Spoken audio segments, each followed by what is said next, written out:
Sun, water, and soil. If I was a brand new gardener again, those are the three things that I would master before I went on to anything else. There are so many nuances to gardening, and there's things you're going to learn along the way. But those three basics, your sun requirement, your water requirement, and having good, healthy soil, is the basis for a wonderful garden. And if you can at least provide that for your plants, you are going to have some success. Now, I understand the planning phase is not the most fun phase, but stick with me here. If you can get down these basics, then we are going to be in great shape. So let's start off with our first one, and that is going to be the sun. Every single plant that you plant has a sun requirement. They're usually split up into categories. One is full sun, part sun, and then you have shade. This is not top secret information. This is on every plant tag, every plant package, every seed packet. It is going to tell you what the requirements are.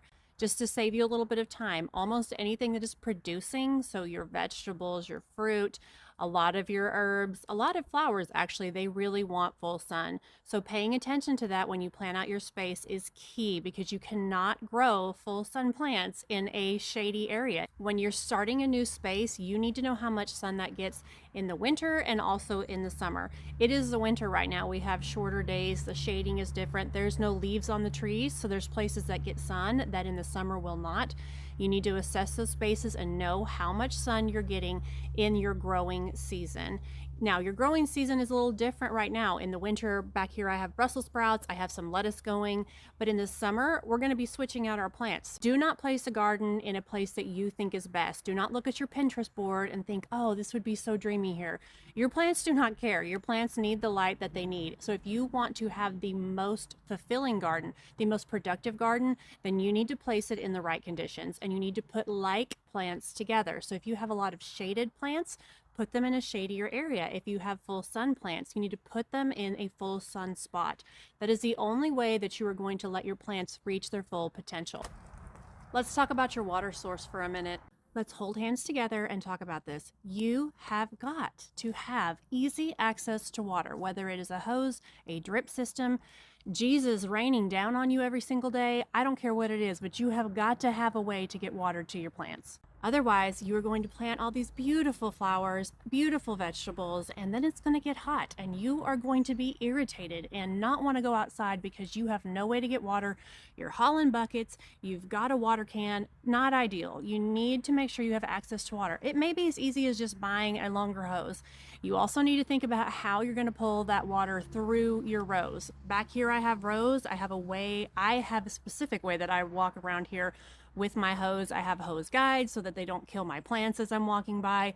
Think about your ease of access to your water source, because this is so very important. Also, unless I missed the memo, we are not sending our plants on a spa day. We are not giving them a shower. Your plants drink water from the roots. Just like you don't drink water in your fingers, plants are not drinking them through the leaves. So you need to make sure that you're watering below. If you have a lot of plants that are in pots, the most ideal way is to bottom water, where you take the container, place it in a larger container filled with water, and it drinks from the bottom. You want those roots to go down and search for the water, and that gives you a stronger, healthier plants. Stop watering them like they are in a music video in the 80s, okay? We do not need it to rain on us. We need it to be taken up from the roots where it was intended. Now, as you get a little bit better at this, you can really start to split up your plants. There are some that do not want to be watered all the time, and there's some that really want to be wet all of the time. So once you get a little bit better at this and you know your plants a little bit better, you can start to make that distinction. A good rule of thumb is to make sure that they've had a good drink, nothing is wilted, nothing looks like the roots are just sitting in water, because there's not a lot of plants that like that. Just make sure that you are giving it water on a fairly regular basis and you will probably be okay. And for the last piece of our little trifecta, we are going to be talking about your soil. Your soil health is so important to having a successful garden.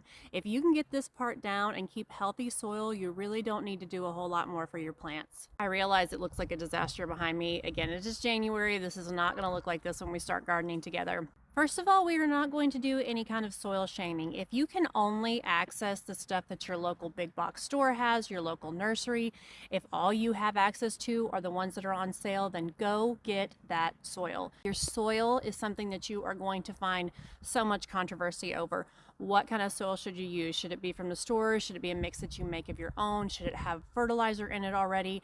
Should you use coconut coir or should you use peat moss? You are going to get a lot of different opinions on this, so I'm just going to tell you the basics, and I think you need to decide what you use is best for you. If you live in a big city and you can't go get bulk dirt, then that's what you're going to use. Use whatever you can so that you can get your garden started. You are going to see some creators and some people shame you for using that. Is it ideal? No. But if that's what you have access to, then that's what you're going to use so that you can get your garden started and you are not going to feel guilty about it. Now, since this is my channel and my page, I'm going to tell you what I personally do. First of all, if you have access to a bulk planting area, somewhere that has bulk dirt where you can go fill up a truck full, they can even deliver it to you. That is what I feel is best. It's cheaper. They usually have much better quality, and you can kind of control what is in the mix that you put into the actual garden. A lot of times your city will have this at the dump or they have a composting program. So look around and see what you have. I can usually get my truck bed filled up for $50 to $100, and that is a lot of dirt, more than most people need when they're starting out in the garden. I usually use a mix of 50% of the soil, so whatever good soil you have, or dirt if you want to call it that. I use 25% compost, no matter what that is. Usually those bulk places have their own compost and it is wonderful. And then I use 25% coconut coir, peat moss, vermiculite, something that is amending the soil that helps it to drain a little bit better.